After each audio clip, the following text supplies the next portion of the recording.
주말 본문에 중요한 대목이 있어서 잠시 다루고자 합니다. 주말 본문인 32장 15절 이하를 보면은 이제 우리가 금요일 다룬 내용을 기억하실 것입니다.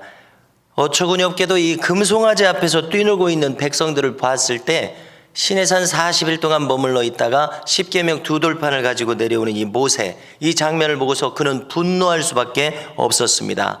왜냐하면 하나님 앞에 머물러서 그 거룩과 영광 가운데 있다가 여기 하나님 반역한 자들이 금송아지 앞에서 퇴폐적인 춤을 추는 모습을 보고 어찌 그 엄청난 거룩의 격차 앞에서 모세가 하나님의 분으로 분노하지 않을 수가 있었겠습니까? 그는 이 언약의 두 돌판을 어떻게 했습니까? 우리가 십계라는 영화를 보면은 한번 보십시오. 내동댕이 쳐서 그것을 깨뜨려 버립니다. 백성들 앞에서. 무슨 의미입니까? 하나님과의 언약, 시내산 올라가기 전에 언약식을 하지 않았습니까? 피를 온 백성들에게 뿌리면서 언약식을 했었습니다. 이 언약이 깨졌다는 이야기입니다. 백성들이 다 아멘 했었거든요. 근데 이 언약이 깨졌다는 의미입니다. 하나님과 이 백성들의 언약이 이처럼 너무나도 쉽게 깨져버린 것은 모세는 도저히 받아들일 수가 없고 감당하기 어려운 충격이었다는 것을 반영하고 있습니다. 하나님께 대한 배반이었습니다. 정면 도전이었습니다. 그래서 모세는 백성들에게 단호하게 말합니다. 지금 너희들 중에서 하나님 편에 설 사람들은 이 앞으로 나와라. 이렇게 했을 때 오직 레위 자손들만 나왔다고 하는 신기한 상황이 펼쳐집니다. 지금 회개의 기회가 주어진 것 아닙니까? 그럼에도 불구하고 얼마나 사람들이 완고한지 그들은 거절하고 레위 지파들만 나왔다고 이야기합니다. 우리는 여기서 레위 지파의 환골 탈태를 보게 됩니다. 무슨 얘기입니까? 우리가 이 야곱이 12아들을 축복했을 때 몇몇 아들들은 축복이 아니라 그 내용이 다 저주예요. 이 레위 지파는 레위들은 그 세겜 족속을 할례를 받기 위해서 다 죽여버렸지 않습니까? 이렇게 잔혹한 자들이었습니다. 그런데 이 레위 지파가 가장 하나님께 헌신된 자들, 신앙의 정절을 지키는 자들로 이렇게 환골탈태한 모습을 보게 됩니다. 그러므로 한번 멸망한 사람들이 영원히 멸망하는 것이 아니라 성경은 누구에게든지 다시 기회가 있다는 것을 알려줍니다. 자, 여러분, 이 백성들의 모습을 보시면은요, 10가지 재앙을 경험했습니다. 홍해 바다 건넌 것 경험했습니다. 반석에 물이 나왔습니다. 구름 기둥과 불 기둥으로 지금까지 3달 동안 인도해 주셨습니다. 만나와 메추라기로 3달 동안 먹이셨습니다. 이런 엄청난 하나님의 기적을 경험하고도 하나님을 배반하는 마음들이었던 것입니다. 아무리 엄청난 기적을 경험했어도 그 마음 심령이 하나님을 향해서 변화되지 않으면 아무 소용이 없다는 것을 우리는 경험합니다. 그러므로 오늘도 우리가 우리의 신앙을 관리한다고 했을 때 나의 심령을 관리하는 것임을 깨닫게 됩니다. 자, 소귀의 경읽기라는 말이 있습니다. 성경에는 돼지목의 귀걸이라는 말이 있습니다. 아무리 보배로운 것들이라도 그것을 알아보지 못하는 사람들이 너무나 많다는 것입니다. 자, 놀라운 것은 이날 즉결 심판이 이루어집니다. 모세는 명령합니다. 레위 지파여, 칼로 이 반역한 백성들을 쳐라. 그 자리에서 3,000명이 죽임을 당했다고 이야기합니다. 이들은 극렬한 주동자들이었고 극렬한 가담자들이었습니다. 여러분들, 이렇게 즉결 심판이라는 것이 있다는 것을 우리는 알아야 합니다. 우리의 일평생 70, 80 살면서 우리에게는 심판이 유예되어 있습니다. 우리에게 기회를 주신 것입니다. 그러므로 반드시 우리는 이 기회 안에 하나님 편에 서는 자가 될 수 있기를 주님의 이름으로 축원합니다. 모세는 다시 시내산에 올라갔습니다. 인간이 가야 할 길이 있다고 성경은 이야기합니다. 그것은 하나님의 마음을 깨닫는 것입니다. 모세뿐만이 아니라 우리가 가야 할 길이 있으니 우리가 하나님의 마음이 깨달아지는 자의 이 길입니다. 다윗을 보고 뭐라고 하셨습니까? 저는 내 마음에 합한 자라. 지금 오늘도 말씀을 보니까 모세는 하나님의 마음을 아는 사람의 길로 이제 들어서고 있다는 것을 알게 됩니다. 32장 31절을 보니까 모세의 마음이 이렇게 되어 있어서 기도하기를요, 용서하소서, 한마디로요, 금신상을 만드는 큰 죄를 범하였나이다. 이들을 속하지 않으시려거든 저를 생명책에서 지우소서. 여러분, 우리가 성경에서 놀라운 대목을 너무나도 많이 만나는데 그 중에 한 대목 아닙니까? 이 백성들을 용서하시되 용서하지 않으시려면은 저 혼자 생명책에 올라가 있는 것은 아무 의미가 없습니다. 저도 생명책에서 지워버려 주시옵소서. 예수님께서 십자가를 지신 것은 우리를 대신하기 위해서 자신을 전부 다 버리신 일인데요. 바로 이 예수님께서 하신 것과 같은 그 마음이 이 모세에게 나타나고 있다는 것이 너무나 놀라운 대목 아닙니까? 우리가 이 모세의 마음에 우리의 마음도 미칠 수가 있겠습니까? 그러므로 너무나도 놀라운 대목인데요. 하나님을 사랑하는 마음이 여기 들어있다고 생각하고 백성을 사랑하는 마음이 여기 들어가 있다고 생각하고 자기 사명이 무엇인지 지금 깨달았다는 그런 마음이 들어집니다. 자기를 버리고 백성을 구하겠다는 목양자의 마음이 여기 나와 있어서 너무나 놀랍습니다. 이렇게 예수님의 마음으로 행하고 있는 모세의 모습을 발견하게 됩니다. 자, 이렇게 기도했을 때 지금 자기 생명을 걸고 기도한 것 아닙니까? 이렇게 기도했을 때 하나님이 응답하십니다. 누구든지 반역자는 내 책에서 지워버리리라. 요약해서 말씀드립니다. 심판과 보응의 날이 있으니 반드시 보응하리라. 설명이 필요 없는 진리입니다. 자, 이제 33장 1절로 넘어가서 하나님의 용서가 그저 그렇게 쉽게 오지 않은 것을 우리가 깨닫습니다. 자, 회개했습니다.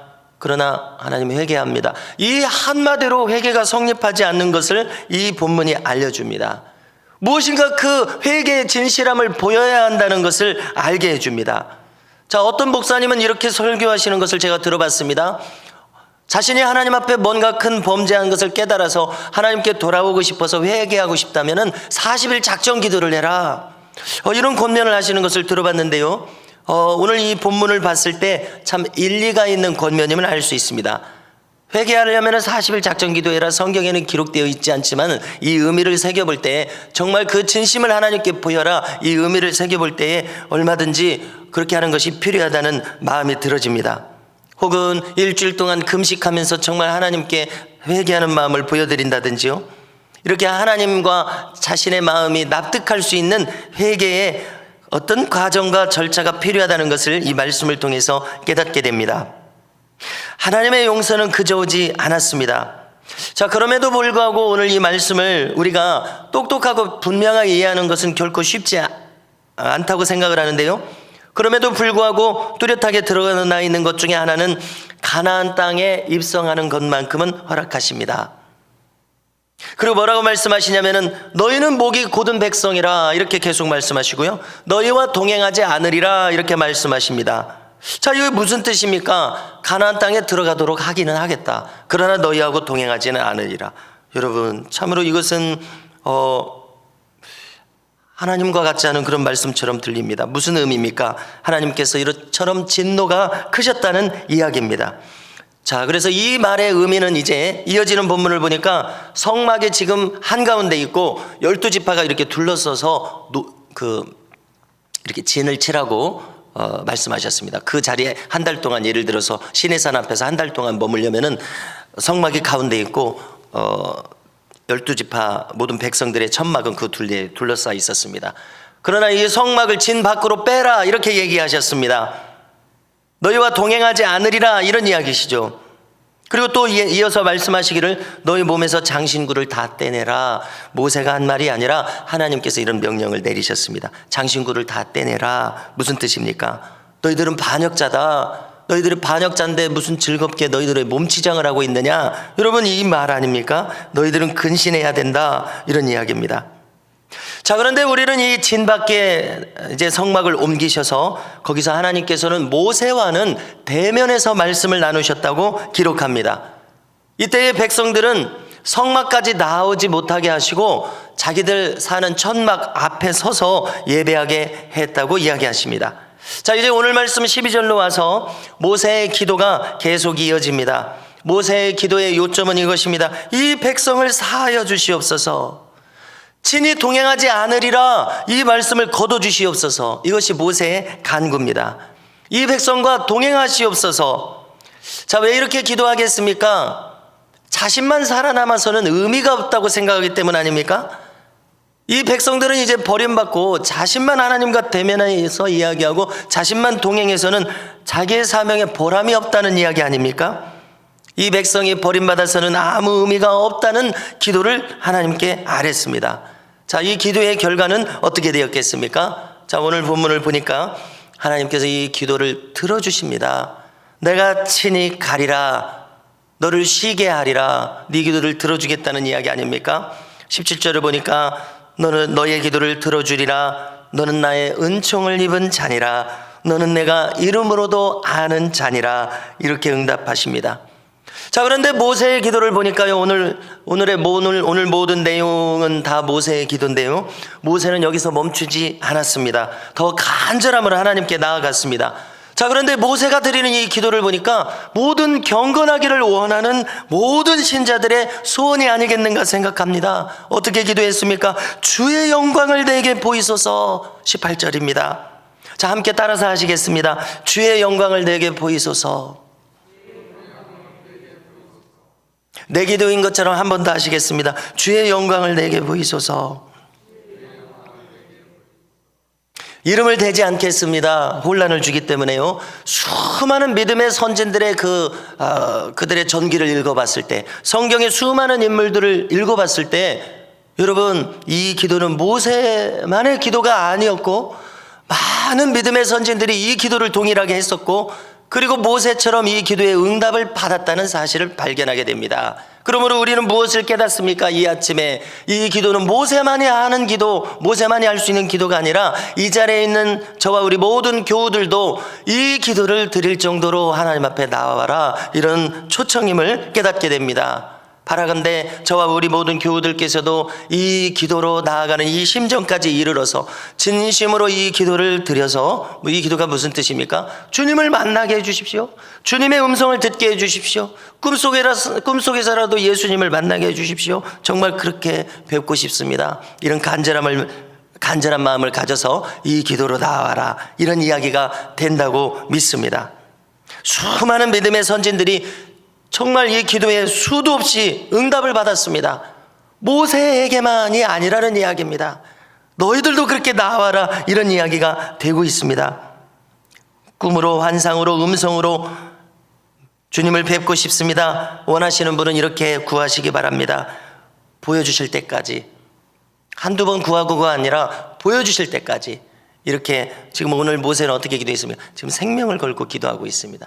그렇게 해야 보여주신다는 교훈을 얻게 됩니다. 저도 사실상 날마다 구하고 있습니다. 그냥 아주 날마다 갖고 있는 기도 제목입니다. 왜? 정말 그렇게 하고 싶기 때문에 그렇습니다. 이제 19절을 함께 읽고자 합니다. 19절을 함께 읽으십니다. 여호와께서 이르시되 내가 내 모든 선한 것을 내 앞으로 지나가게 하고 여호와의 이름을 내 앞에 선포하리라.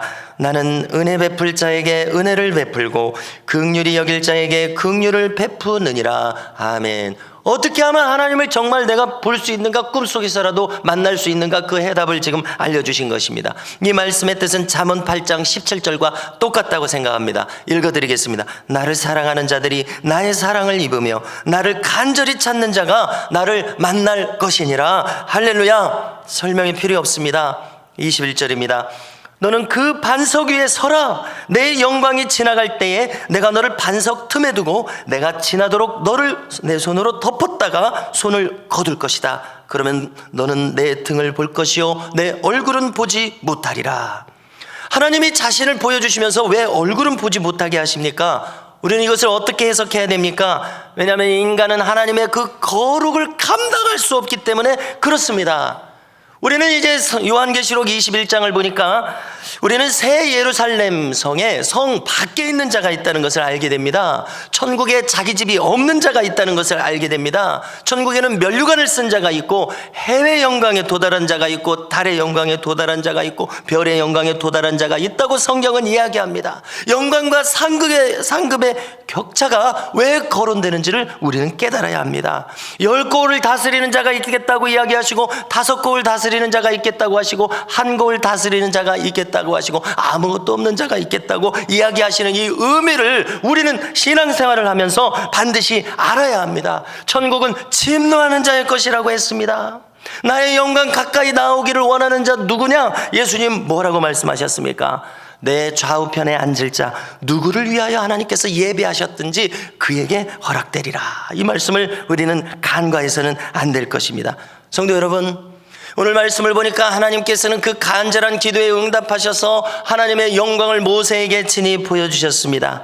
이것이 바로 하나님의 인간에 대한 본뜻이심을 깨닫게 됩니다. 나의 영광을 보고자 하는 자 보이리라. 이것이 하나님의 본뜻입니다. 우리는 성경을 통해서 하나님께서는 인간과 교제하기를 원하심을 발견하게 됩니다. 모세처럼 우리 모두도 하나님의 영광을 보기를 원해서 하나님께 더 가까이 나아가시는 놀라운 은혜가 우리 모든 성도님들에게 있으시기를 주님의 이름으로 축복합니다.